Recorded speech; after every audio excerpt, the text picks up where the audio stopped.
Atharva success point में आपका स्वागत है। मैं संदीप कुमार। पिछले वीडियो में आपने देखा होगा कि हमने आपको क्या क्या पढ़ा दिया, माहेश्वर पढ़ा दिया और माहेश्वर के साथ साथ क्या पढ़ा दिया, जो उसके स्वर व्यंजन थे उनके भेदों बताते हुए जो उसके स्वर के भेद हुए थे हमने उसका वर्णन कर दिया था। नेक्स्ट क्या है, जो उसके व्यंजन है या स्वर है उसके उच्चारण स्थान क्या होते हैं, यानी कि ये जो हमारे स्वर व्यंजन हैं इनके उच्चारण स्थान कौन कौन से हैं। आज हम बात करेंगे उच्चारण स्थान के बारे में। क्यों? क्योंकि यदि ये शब्द निकलते हैं या ये वर्ण निकलते हैं तो हमारे जो हमारे स्थान है, यानी कंठ हो गया, ताल हो गया, कहीं से इसका हम उच्चारण करते हैं ना, किसी न किसी जो हमारे स्थान निकलती है कहीं ना कहीं छोटी बाहर आती है, जिन स्थानों को छू के वो बाहर आती है, इसी को हम क्या कहते हैं, उनका उच्चारण स्थान कहते हैं। ठीक है, तो क्या है हमारा आज का टॉपिक क्या है,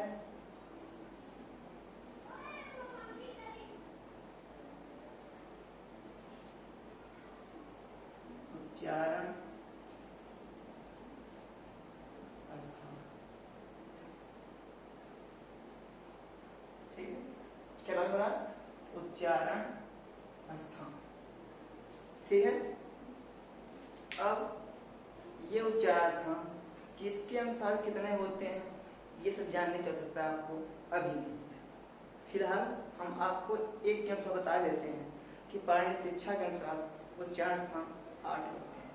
यदि आपसे आपके एग्जाम पूछता है कि पाणिनि शिक्षा के अनुसार उच्चारण स्थान कितने होते हैं, आप बताएंगे कि पाणिनि शिक्षा के अनुसार उच्चारण स्थान 8 होते हैं। लेकिन हम आपको भी सामान्य रूप से जितने उच्चारण स्थान हैं उनका विस्तृत व्याख्या आपको प्रदान करेंगे। ये आपको उसको समझाने की सहायता या आपको समझाने का प्रयास करेंगे। ठीक है, तो पहला क्या है हमारा पहला है वो क्या है,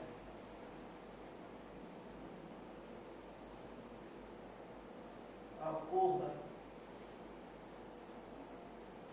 विसर्ज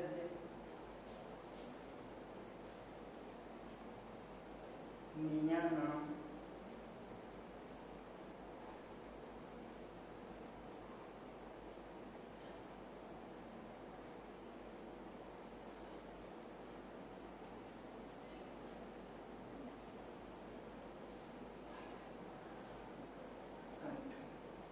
यानी कह रहा है इसमें क्या कहते हैं, अपूह विसर्ज नियना कंठ।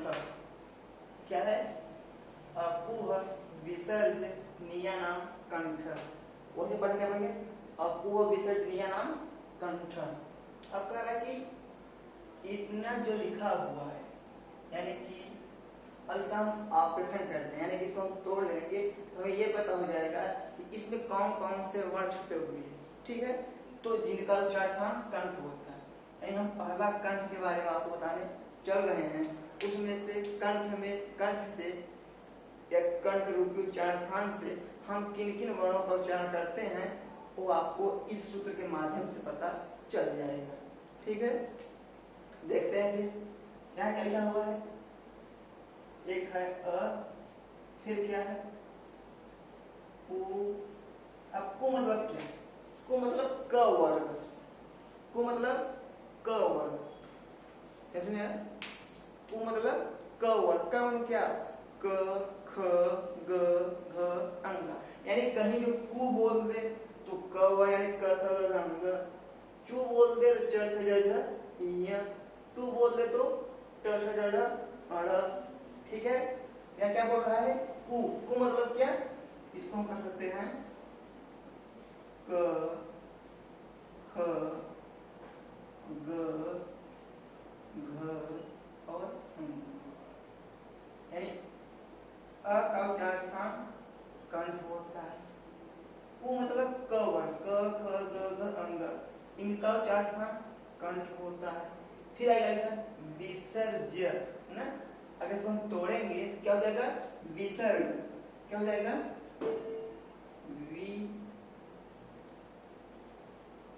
विसर्ग। विसर्ग क्या होता है? ये जो हम ऐसे लिखते हैं हमारे क्या है ये विसर्ग। क्या है हमारे विसर्ग, यानी कि अ का उच्चारण क्या होता है? कंठ होता है। कु मतलब क ख ग घ अंग, इनका उच्चारण स्थान कंठ होता है। और क्या है?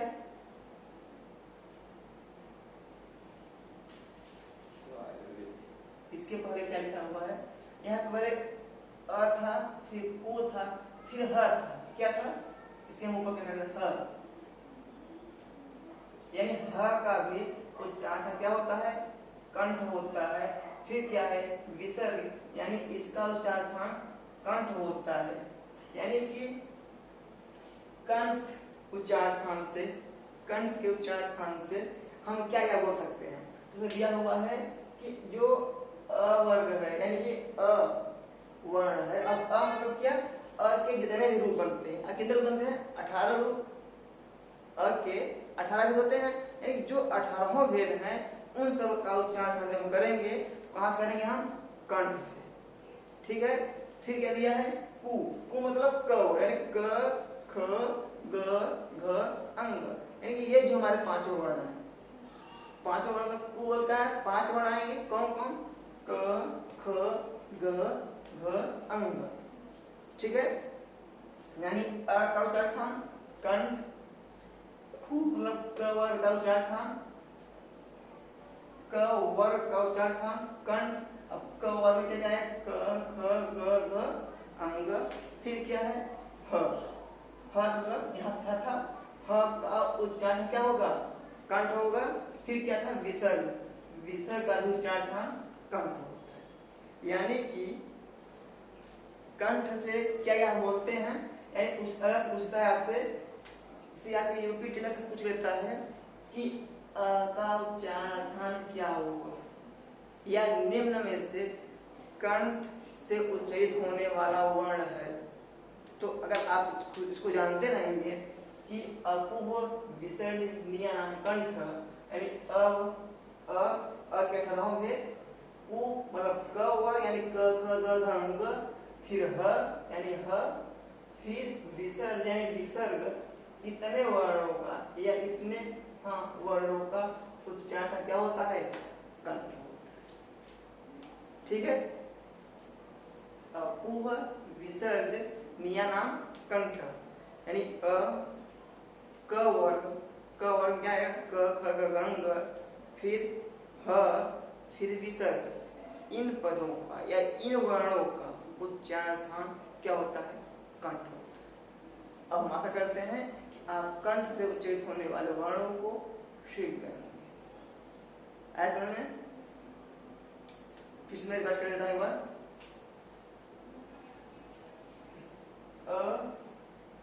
कु यानी क वर्ग, कु मतलब क्या?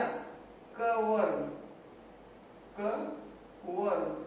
अब क वर्ग में क्या आएगा हमारा? क ख ग घ अंग। ठीक है।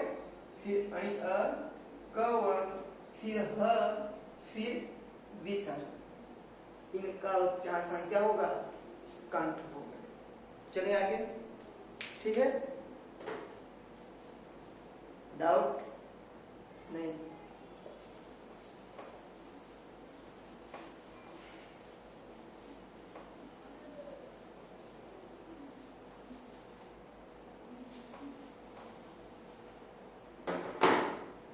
फिर नेक्स्ट क्या है? नेक्स्ट हमारा है ई चू य सा नाम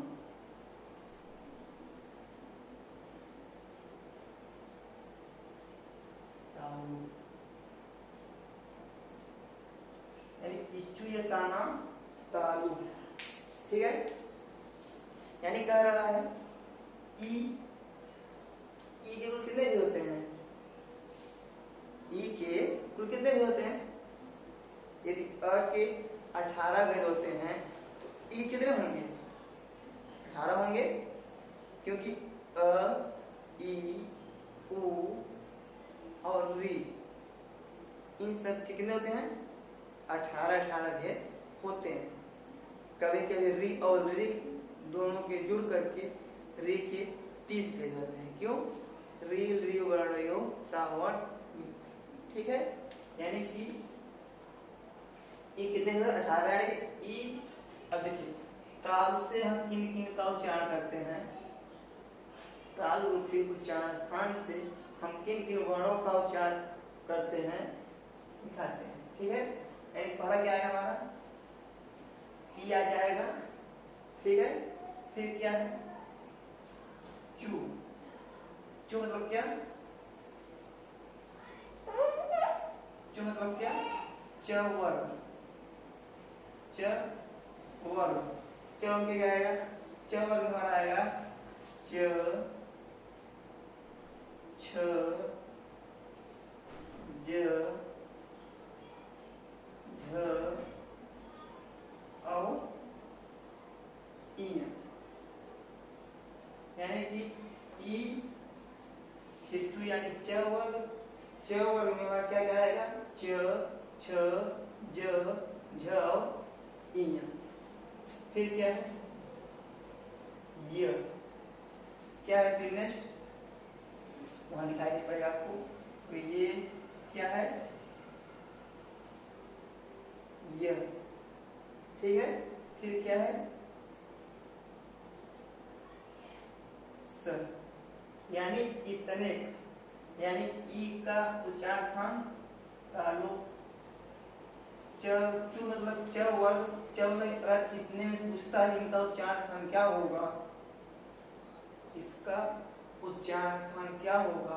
अगर च का पूछता है तभी आप तालु बताएंगे, छ का पूछता है तभी आप तालु बताएंगे, ज का पूछता है तभी आप तालु बताएंगे, झ का पूछता है तभी आप तालु बताएंगे, और इया का भी उच्चारण स्थान आप तालु ही बताएंगे। ठीक है, यानी इन वर्णों का उच्चारण स्थान क्या होता है? तालु होता है। फिर क्या बच्चा? य का उच्चारण स्थान क्या होगा? तालु ही होगा। और ये क्या है? ये क्या है? ये स है। कितने हम सब मिलता है हमें? हमें कुल 3 स मिलते हैं।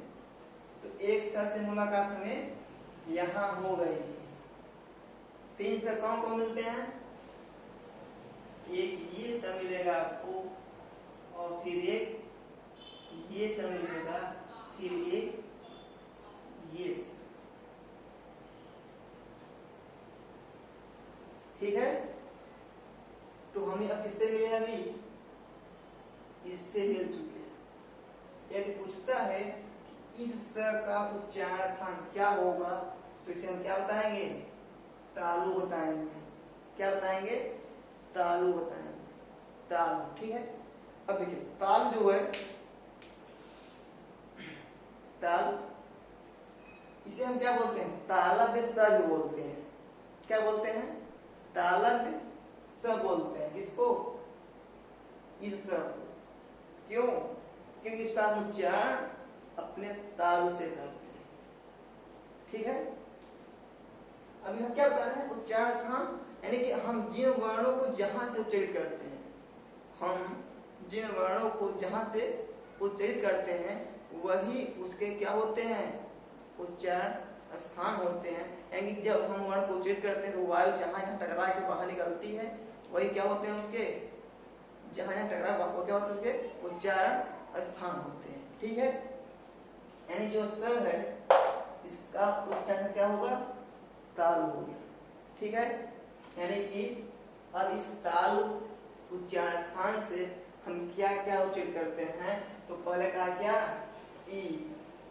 क्या बताया? ई। ठीक है, अब इस ई के जो 18 भेद हैं उन सभी 18 भेद जो ई के हैं उस सभी के उच्चारण क्या होंगे? तालु होगा। ठीक है, फिर क्या है? चू। चू मतलब च वर्ग। चू मतलब च वर्ग, यानी कि जो च वर्ग है, च में क्या? च छ ज झ ई, यानी इनका भी उच्चारण क्या होगा? तालु होगा। ठीक है, फिर क्या आगे है? फिर था य। यह यदि पूछता है कि यह का उच्चारण क्या होगा, क्या बताएंगे आप? तालु ही बताएंगे। फिर क्या हुआ दिया स, तो इसका उच्चारण क्या होगा? तालु होगा। हम ज्यादातर इन स के चक्कर में पढ़ के परेशान होते हैं। कौन तालु स है, कौन दंत स है, कौन मूर्धन्य स है। तो हमें जो एक स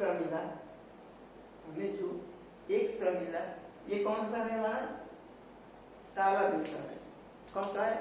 तालव्य स, यानी कि तालु स। ठीक है, चले आगे। यानी हमें आपको कंठ बता दिया और ये क्या बता दिया? तालु। कंठ क्या आया था? अ आया था। फिर उ वर्ग यानी क ख ग घ अंग आया था। फिर क्या था? ह आया था। ह फिर विसर्ग, यानी इन वर्णों का उच्चारण स्थान क्या होता है? कंठ होता है। और ई च च छ ज झ य और स, इन वर्णों का उच्चारण स्थान तालु होता है। चले आगे, समझा रहा है ना? चलिए,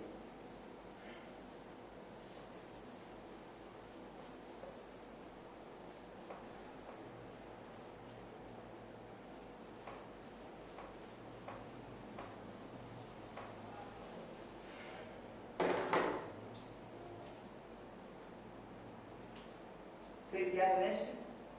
हमारे दो हो गए, अब तीसरा है क्या? रेटो रसायन।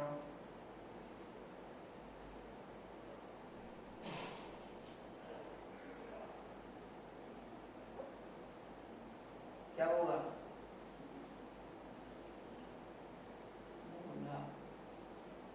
रेटु रसायन मूर्धा। ठीक है, रेटु रसायन मूर्धा, यानी कह रहा है री, यानी अ का हो गया, ई का हो गया। अब क्या हुआ? वो भी नहीं आया है, कोई बात नहीं, आगे आ जाएगा। अब क्या आ गया? री, यानी कह रहा है री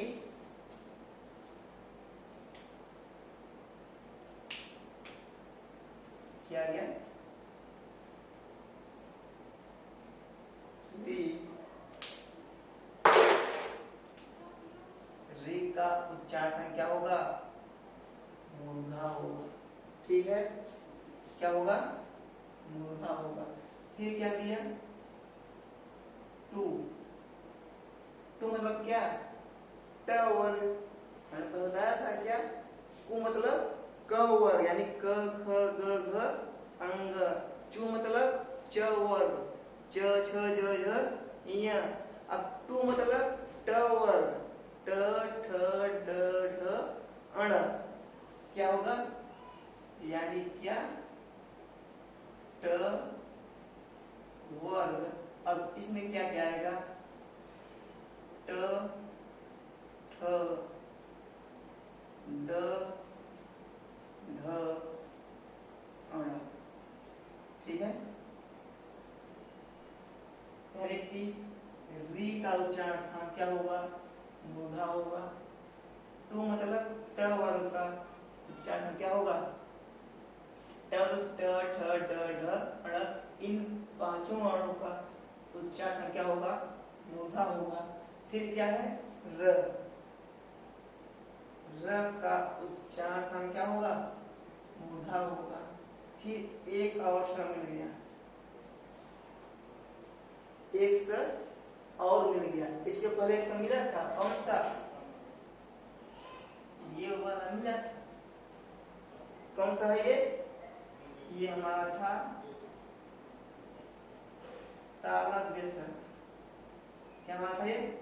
तालव्य स। लेकिन अब जो ये स मिला, ये कौन सा है हमारा?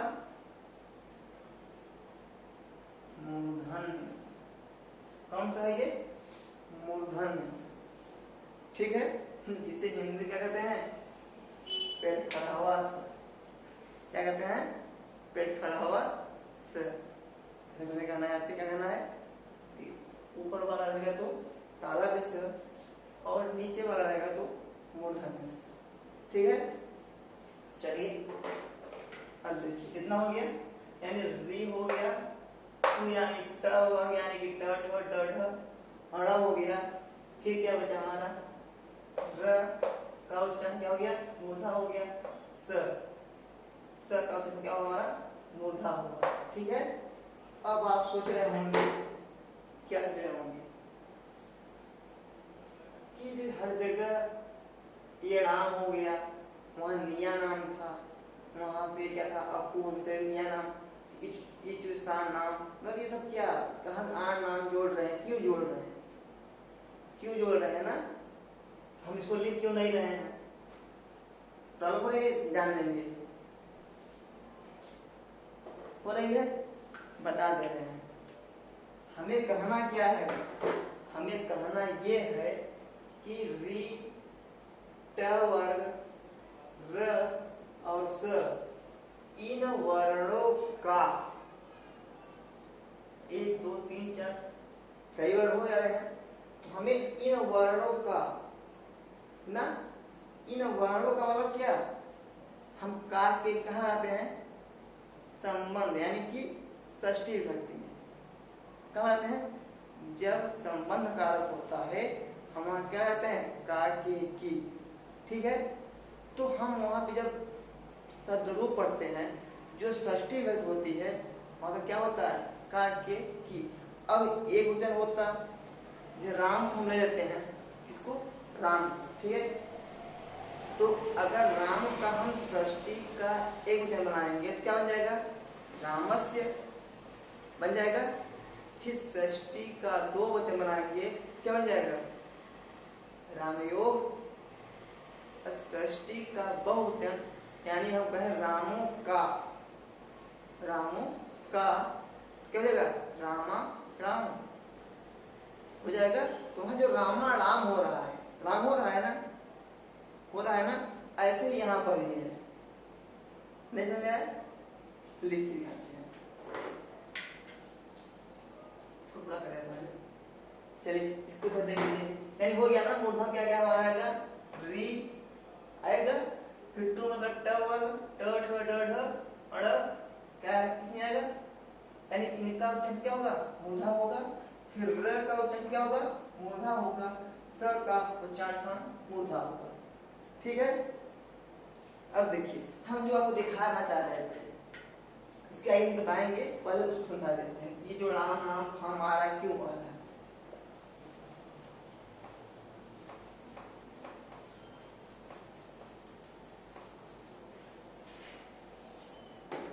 हम लोग पहला क्या लिखे थे, फिर दिखा देते हैं आपको, पहला क्या था,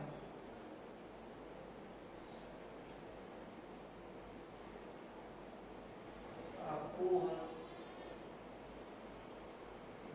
विसर्ग ज्ञान, क्या होगा,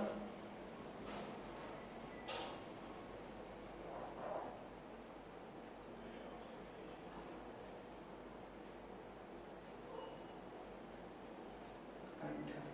ठीक है, फिर दूसरा क्या था हमारा,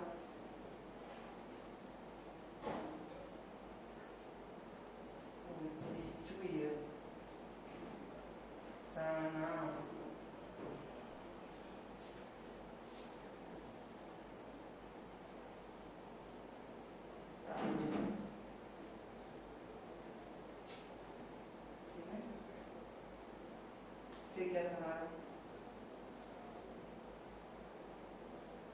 रेट रसायन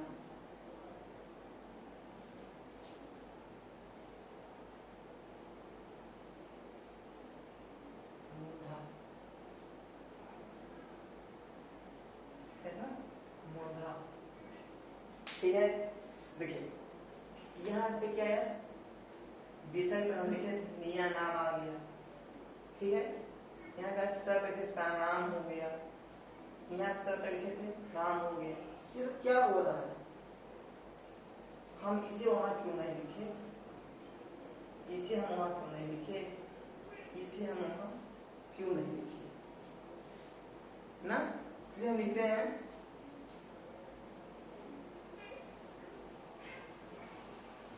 रामस्य, माने क्या होगा, राम का, फिर कह देंगे रामस्य, फिर रामयोग, यानी कि राम का, दो राम का, रामस्य रामयोग, फिर क्या हो जाएगा, राम राम बनेगा, यहाँ आ जाएगा राम का, यानी क्या है, यहाँ पे कई राम हो गए हैं, कई राम हो गए हैं। इसी प्रकार से यहाँ पे कई वर्ण हो जा रहे थे, रे था, यानी अ था, क वर्ग में 5 आ गए थे, क ख ग घ ङ, यानी 1 6 हो गया, भ आ गया 7 हो गया, और यहाँ पे विसर्ग आ गया 8 हो गया। यानी इन वर्णों का क्या उच्चारण स्थान क्या होगा, कंठ होगा। यानी बता रहा था इन वर्णों का, रामों का, यदि होता कि अ का उच्चारण स्थान क्या होगा, यदि कहते हैं कि अ का उच्चारण स्थान क्या होगा तो क्या बोलते हैं, तो यहाँ पे बहुवचन का प्रयोग न किया है। यानी कि पूछता है अपूह विसर्जनीय नाम में कौन सी विभक्ति है, तो आप क्या बताएंगे, षष्ठी का बहुवचन। क्या बताएंगे, षष्ठी का बहुवचन। ठीक है, क्लियर हुआ ना। चलिए ऐसे ही इन सब का प्रयोग, जो यहाँ पर क्या है, ई था, फिर चावल था, फिर य और स, इन सभी वर्णों का उच्चारण स्थान क्या था, तालु। ठीक है, चले आ गया। हम 3 बता दिए थे आपको, कौन कौन, कंठ बता दिए थे, ताल बता दिए थे और मूर्धा बता दिए थे। चलते हैं हम, आई बात समझ रहे हैं।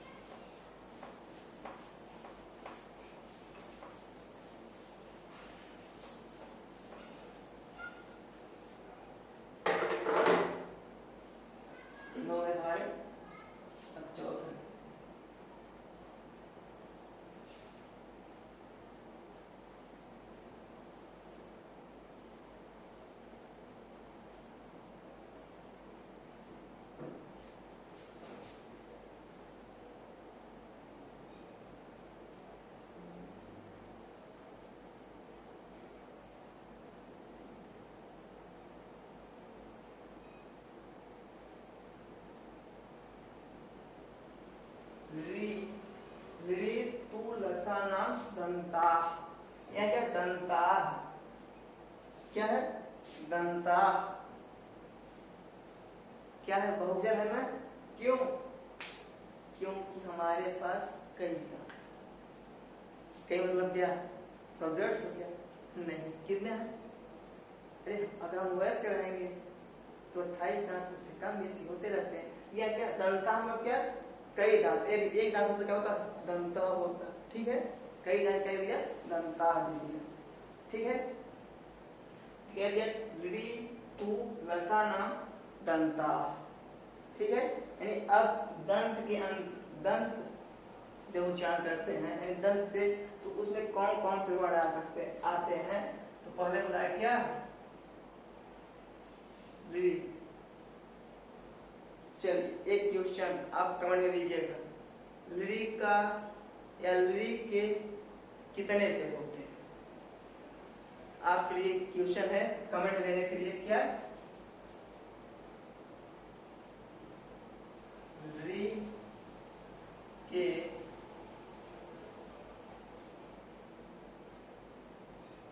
कितने भेद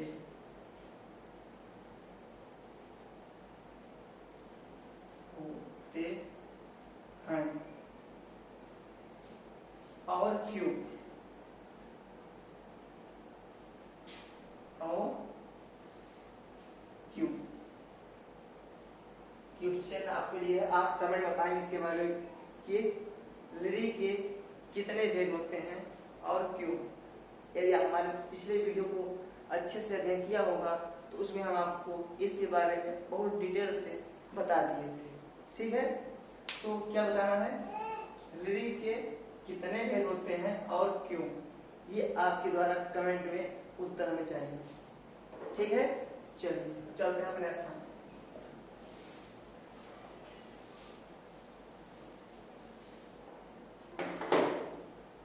लिरी, यदि पूछते हैं कि लिरी का उच्चारण स्थान क्या होगा, हम क्या बताएंगे, दंत। ठीक है, फिर क्या होगा, तू। तू मतलब क्या, तवर। यदि कु माने क वर्ग, चू माने च वर्ग, टू माने ट वर्ग, तो तू माने त वर्ग, है ना, यानी त वर्ग, त वर्ग। अब त वर्ग क्या क्या हमारा आ जाएगा, त, थ, द, ध, न, यानी त, थ, द, ध, न। ये त वर्ग क्या है, त रिम का उच्चारण क्या होगा, दंत होगा। तो मतलब त वर्ग का उच्चारण स्थान क्या होगा, दंत होगा। त वर्ग में क्या क्या आएगा, त, थ, द, ध और न। ठीक है, अब क्या, ली हो गया, तू हो गया, अब क्या बचा, ल बचा। क्या बचा, ल। इसका उच्चारण क्या होगा, दंत होगा, है ना। फिर क्या बचा, स, और ये स, इसका उच्चारण स्थान भी दंत होगा। यानी कुल मिलाकर के इस सूत्र की सहायता से ली, तू, लसानम, दंताः, ली वर्ण का उच्चारण स्थान दंत होगा, तू यानी त वर्ग का उच्चारण स्थान दंत होगा, ल वर्ग का उच्चारण स्थान दंत होगा, और स का उच्चारण स्थान दंत होगा। ठीक है, स वर्ग का उच्चारण स्थान क्या होगा, दंत होगा। देखिए, यानी कि अब हमारा जो तीन हम आपको पहले से बताए थे, कौन कौन, ये स, और ये स, और ये स। आपको बता दें, इन तीनों समय लोगों को बहुत ही कंफ्यूजन होता है, संदेह रहता है, कौन मूर्धन्य से है, कौन दंत से है, कौन तालव्य से है। ठीक है, तो हम आपको बता दे रहे हैं कौन मूर्धन्य से है, कौन दंत से है और कौन तालव्य से है। ठीक है, तो जिसमें जो ये ऊपर है, ये कौन सा है हमारा,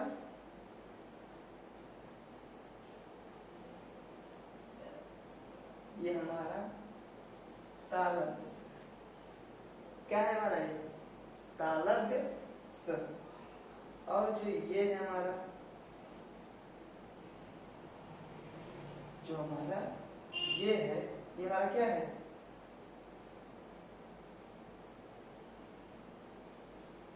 मूर्धन्य से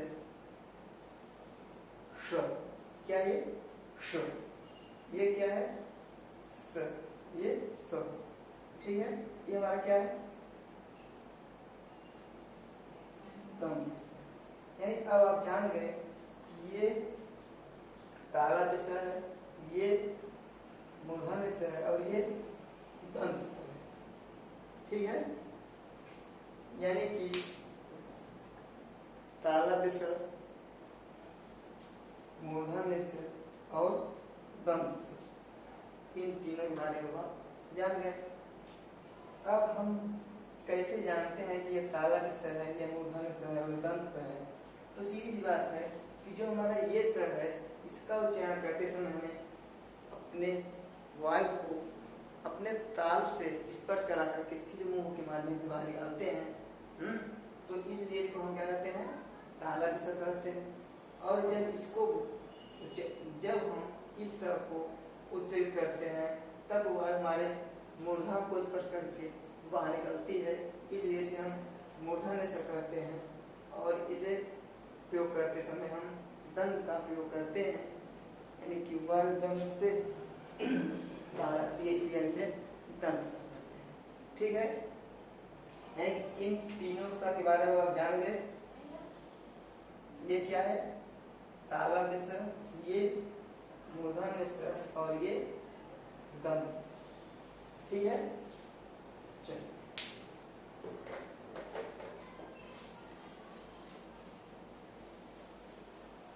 ये हो गया ना आपका। यानी री का उच्चारण स्थान क्या होता है? दंत होता है। और त वाला का उच्चारण क्या होता है? दंत होता है। ल का उच्चारण स्थान दंत होता है और इस स का उच्चारण स्थान भी दंत होता है। ठीक है, अब चलते हैं आगे। आशा करते हैं आप समझ में आ गया होगा। ठीक है,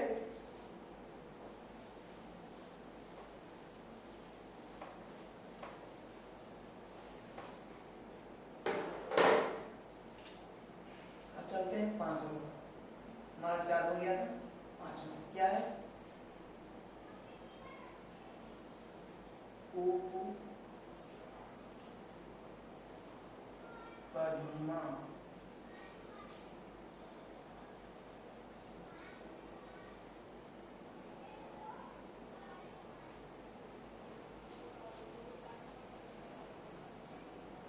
मिया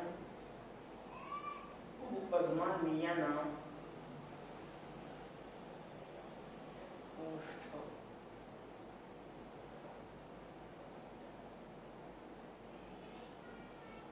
ठीक है, क्या है? उपपद्मा मिया नाम ओष्ठ। अब क्या है? क्या है? ओ। हमने इसके पहले क्या है? ओ। हम इसके पहले अ का उच्चारण क्या होता है आपको बताना है कमेंट में। ई का उच्चारण स्थान क्या होता है आपको बताना है कमेंट में। री का उच्चारण स्थान क्या होता है आपको बताना है कमेंट में। और री का उच्चारण स्थान, इन चारों का उच्चारण स्थान क्या होता है आप हमें कमेंट के माध्यम से इसका उत्तर देंगे। ठीक है, किसका? अ का, ई का, री का और ली का। ठीक है, अब क्या बचा? ऊ। हम बता रहे हैं। ओके, क्या था यहाँ पे? ऊ, यानी कि अब तो हो गया कि ऊ का उच्चारण स्थान क्या होगा? ओष्ठों। मतलब ओष्ठों में क्या? 2 विचरण है। हाँ, 2 ही ओठ तो है, 1 2, एक नीचे का और एक ऊपर का। ठीक है,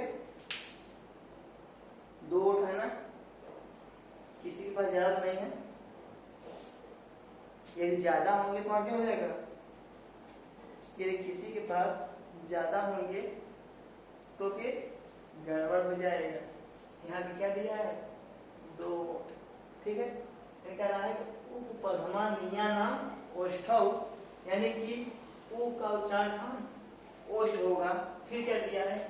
पू।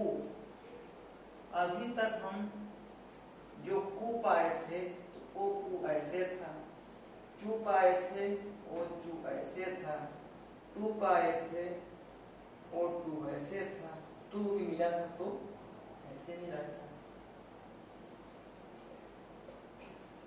ठीक, ये मिले थे ना। लेकिन यहाँ पे जो पू है ऐसे क्यों मिल गया? सुना रहा नहीं? हमने इसके पहले देखा था कि जो हम अकू में था, जो कू था हमारा ऐसे मिला था। नहीं सूरत दिखा दे। हम इसके ऊपर क्या लिखे थे आपको?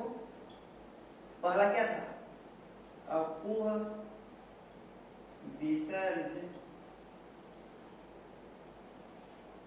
नियनम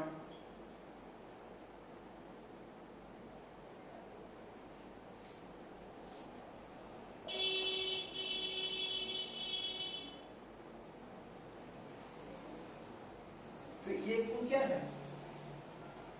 क में ह्रस्व उ है, क में ह्रस्व उ है। अब हम दिखाए आपको इचुय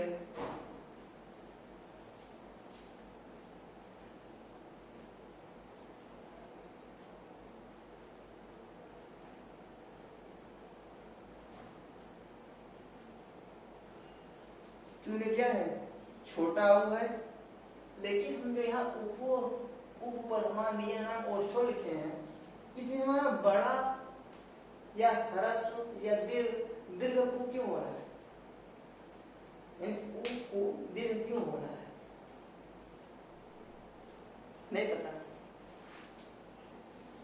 अब बता रहे हैं हम बता दे रहे हैं, ठीक है। यहाँ क्या था? उ पू, यहाँ पे कुछ एड किया गया, ऊपर मानी, ऊपर मानीय, यानी कि यहाँ पे जो यहाँ पे क्या था? यानी पर ज्यादा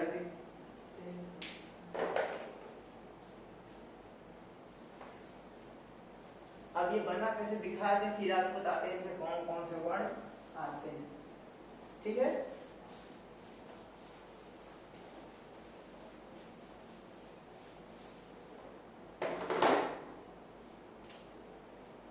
यानी कि फिर था ऊपर मानी, ठीक है। यानी कि प प्लस ह्रस्व उ और फिर इधर का उपपदमानी का जो आदि वर्ण उ है और क का जो अंतिम वर्ण उ है, इन दोनों उ को मिला करके क्या हो गया? दीर्घ उ हो गया। क्यों? क्योंकि अभी आपको जब आगे कक्षाएं लेंगे आपकी, तो उसमें आपको बताएंगे कि एक सूत्र होता है कह सवर्ण दीर्घ, वहां पे हम आपको दीर्घ संधि पढ़ाएंगे। क्या पढ़ाएंगे? दीर्घ संधि, ठीक है। क्या पढ़ाएंगे? दीर्घ संधि। तो वहां पर हम आपको दिखाएंगे ये उ और उ मिलके दीर्घ उ क्यों हो रहा है, ठीक है। तो अगर आप कोई पूछता है कि यहाँ पे जो दीर्घ पु हुआ है क्यों हुआ है, तो आप बता सकते हैं कि उपपदमानीय का आदि वाला उ, ठीक है, और पु का यानी प में जो उ है, इन दोनों उ का समान वर्ण होने के कारण अतः समान दीर्घ से इसकी दीर्घ संधि हो गई है। इसलिए जब दीर्घ संधि हो जाएगी तो दोनों क्या हो जाएंगे? जुड़ जाएंगे। तो इस कारण से हमारा क्या बन जाएगा? उपपदमानी, ठीक है, जो हमारा पद बना हुआ है। क्या है? उपपदमानीय नाम ओष्ठम। ऐसा में क्या हुआ? यहाँ पे दीर्घ संधि हुई है। किस सूत्र से? अकः सवर्ण दीर्घ से। अब अकः सवर्ण दीर्घ क्या कहता है हम आपको आगे बता देंगे जब हम आपको संधि पढ़ाना स्टार्ट करेंगे, ठीक है। अभी क्या देख रहे हैं? उच्चारण स्थान। थोड़ा सा उसमें कंफ्यूजन होता कि हर जगह छोटा उ है, वहाँ बड़ा उ क्यों हुआ। तो हमने आपको उसको थोड़ा बता दिया कि बड़ा उ क्यों हुआ है, क्योंकि वहाँ पे क्या था? दीर्घ संधि। क्या था? दीर्घ संधि है।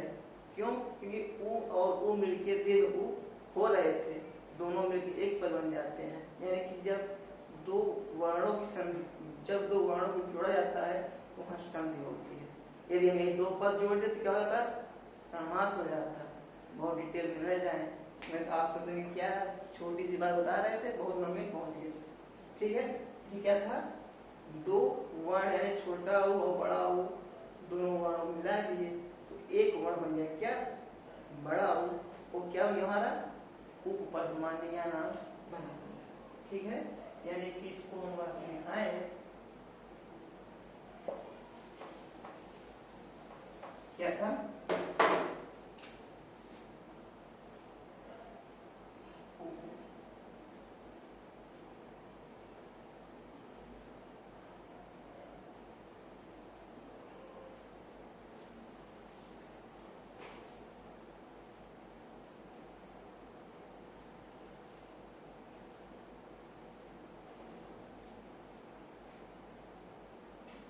उपपदमानीय नाम ओष्ठ। तो यहाँ पे संधि कर देंगे, अभी आप समझना आवश्यक है, ज्यादा हम यहाँ संधि होने नहीं करेंगे, नहीं तो आप परेशान हो जाएंगे संधि देखते। ठीक है, हम तोड़ दिए इसको, क्या उपपदमानीय नाम ओष्ठ। ठीक है, क्या कहता है ये, कहता है ऐसे समझ आपको आ गया होगा, हम आशा करते हैं कि आपको ये बात समझ में आ गई होगी। ठीक है, क्या है, कह रहा है कि जो ऊ है, ऊ कुल कितने नहीं होते हैं, ऊ के कुल कितने नहीं होते हैं, 18 होते हैं, बताया था अभी पिछली क्लास में ना, कितने होते हैं 18। यानी ऊ के सभी जो भेद है उन सब का उच्चारण क्या होगा, ओष्ठ। क्या होगा, ओष्ठ होगा।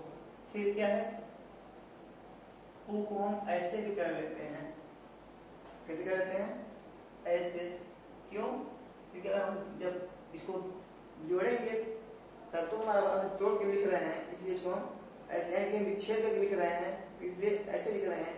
जब संधि लिखेंगे तो ऐसे लिखेंगे, विच्छेद माने अलग होना, संधि माने जोड़ना। जब अलग अलग करके लिख रहे हैं क्या होगा, ये ऐसे रूप में आ जाएगा। ठीक है, तो पू मतलब प वर्ण, पू मतलब प वर्ण। ठीक है, अब प वर्ण बता दिया आपको, जब पू मतलब क वर्ण यानी क ख ग घ अंग, तो पू मतलब क्या होगा, प वर्ण यानी प फ ब भ म, क्या होगा, प फ ब भ और म, यानी कि ऊ और पू वर्ण यानी कि प फ ब भ म, और एक वर्ण क्या हुआ, जिसको हम विच्छेद कर देंगे, क्या बचेगा, एक ऊ बचेगा, क्या है यहाँ पे, ऊपर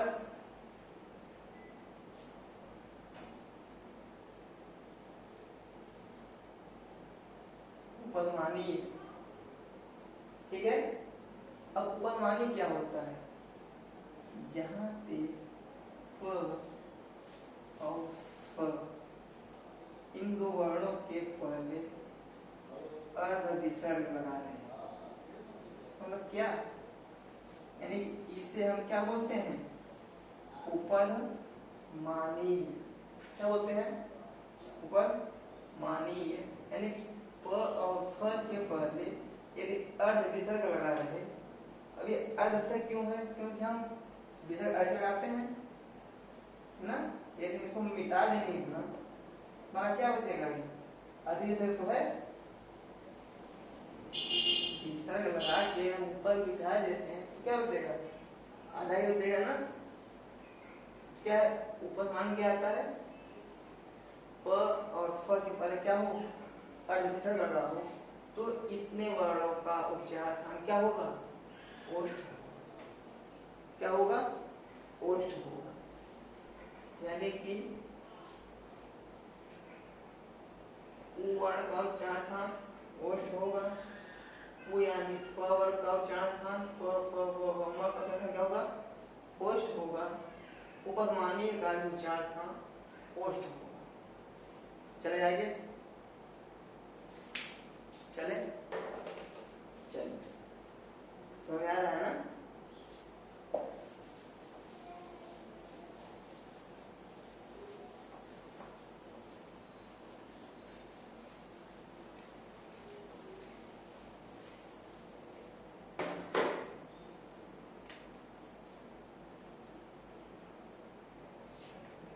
क्या है?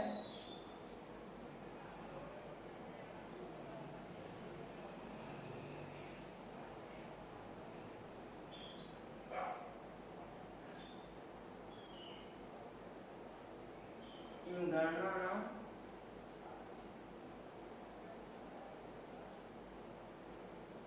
नासिका चलिए लिखा हुआ है, क्यों बताएंगे क्या है? इन गणनानां नासिका, यानी कह रहा है कि य म अंग अण और न, क्या दिया है? य म अंग और अण और न। अब कह रहा है नासिका च, कह रहा है इसके पहले आप बताया था कि जो क वर्ग यानी जो कंठ था उसमें कु मतलब क वर्ग था, क वर्ग था। अब उस क वर्ग में अंग भी आता है, आता नहीं आता है? आता है ना। अब कह रहा है कि अंग तो कंठ है ही ना, कह रहा है और नासिका भी। क्या कह रहा है कि जो अंग हम वहां कंठ बताए थे, कह रहा है वो क्या है? नासिका भी है। आइए समझ। ऐसे ही जो ताल था हमारा, क्या च वर्ग था ताल ना, और क्या कह रहा है? ये नासिका भी, यानी कि य म अंग अण और न, इन वर्णों का उच्चारण स्थान, इन वर्णों का उच्चारण स्थान नासिका भी होती है। आइए समझ में। इन वर्णों का उच्चारण स्थान नासिका भी होती है। ठीक है, चलिए चले आगे। कहता है इयम गणना नाम नासिका च, कह रहा है कि इन वर्णों का जो अपना उच्चारण स्थान था, जैसे कि इ का तालु था, म का ओष्ठ था, अंग का कंठ था, अण का क्या था? मूर्धा था, न का दंड था। तो वो तो जो थे सो थे, वो तो है ही, लेकिन नासिका भी होते हैं। इन वर्णों को उच्चारण स्थान ये नासिका भी होती है। ठीक है, चले आगे। चलो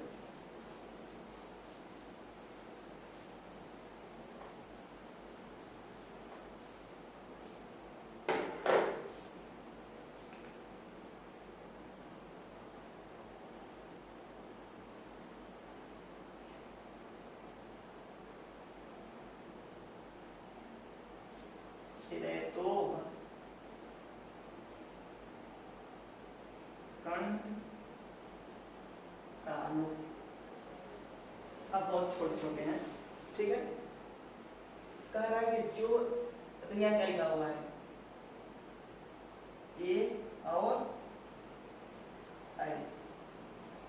कैसे? अभी हमने आपको प्रत्याहार बनाना नहीं सिखाया है, सोच रहे हैं कि प्रत्याहार क्लास ले लें, जिससे कि आपको क्या हो, हम यहाँ दिखा रहे हैं कैसे यहाँ पे ए और ए मिल रहा है। ठीक है, कह रहा है तो ए और ए का जो उच्चारण स्थान होता है क्या होता है? कंठ तालु होता है। क्या होता है? कंठ तालु होता है। यानी कि ए और ए का उच्चारण स्थान क्या होता है? कंठ तालु होता है। ठीक है, फिर क्या है इसके बाद? 7वां क्या है? ओ तो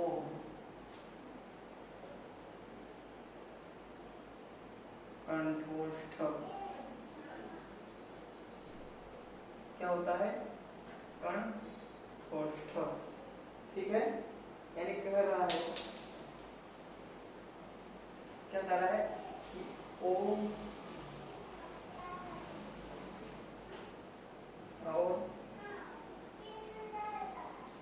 और इन दोनों का जो उच्चारण स्थान होता है क्या होता है? कंठोष्ठ होता है। क्या होता है? कंठोष्ठ होता है। ठीक है।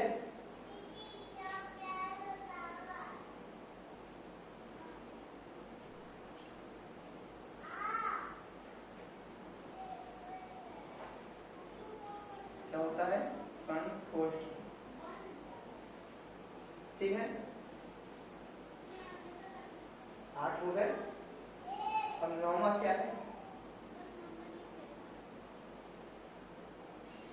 क्या है? अभी में वह नहीं मिला है। क्या नहीं मिला है? वह नहीं मिला है, तो वह क्या होगा? सूत्र एक है वकारस्य दंतोष्ठ।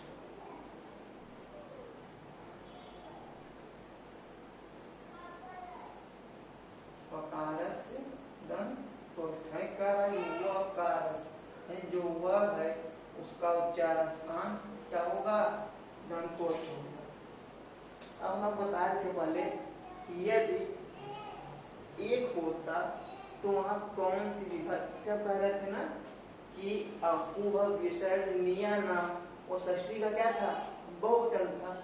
यहाँ सिर्फ वह एक वर्ण का बता रहा था, इसका सिर्फ एक वर्ण था। यहाँ क्या कर दिया? ये सिर्फ क्या कर दिया? जैसे अगर एक राम का बताना होता रामस्य, जब बोलते हैं रामस्य माता, राम की माता, क्या? वकारस्य, यानी वकार का उच्चारण स्थान क्या होगा? दंतोष्ठ। यानी एक का बताना था, क्या कर दिया यहाँ पे? रामस्य से क्या कर दिया? वकारस्य दे दिया। जैसे हम षष्ठी की एक विशेष षष्ठी बहुवचन की षष्ठी विभक्ति की एक वचन में हम क्या करते हैं? रामा से लिखते हैं, यानी राम पद का इन षष्ठी विभक्ति का एक वचन चलाएंगे, क्या बनेगा? रामस्य। वैसे ही हम वह का चला दिए, क्या बने हमारा? वकारस्य।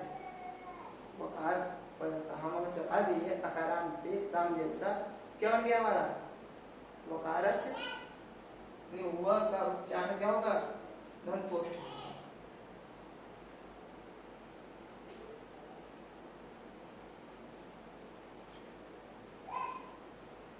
ठीक है, चले आगे। इतना हो गया, 9 तो पहुंच गया हम। समझ आ रहा है इतना? तो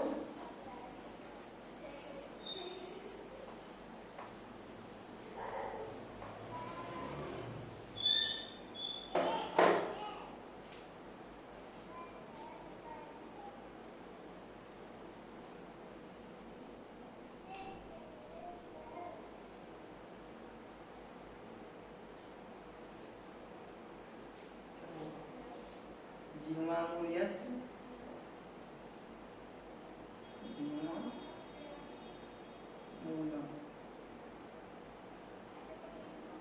यानी कहना जो जिह्वामूली होते हैं। अब जिह्वामूली क्या होता है ना? जो ये हमारा क और ख के पहले कुछ ऐसा बना रहता है। क और ख के पहले जो कुछ ऐसा बना रहता है, ये क्या है? जिह्वा मूली है। कर इसका उच्चारण स्थान क्या होगा? कर जिह्वा मूल। जिह्वा मूल्य से जिह्वा मूलीय। क्या होगा? जिह्वा मूलीय होगा।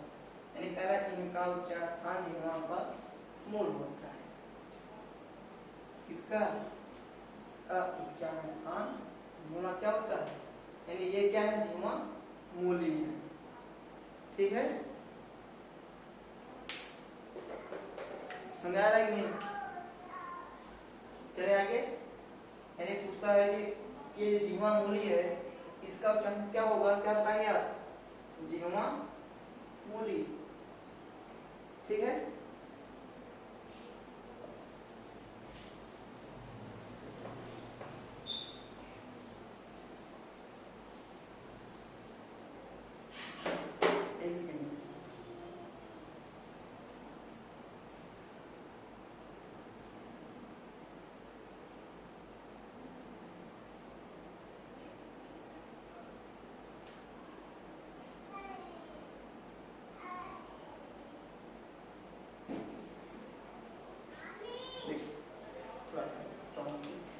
था, फिर एक और भी बचा है, क्या?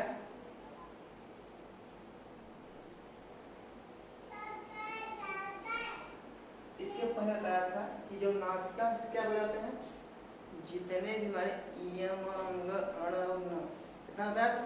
फिर कहा जितने भी अनुस्वार होते हैं नासिका अनुस्वार से,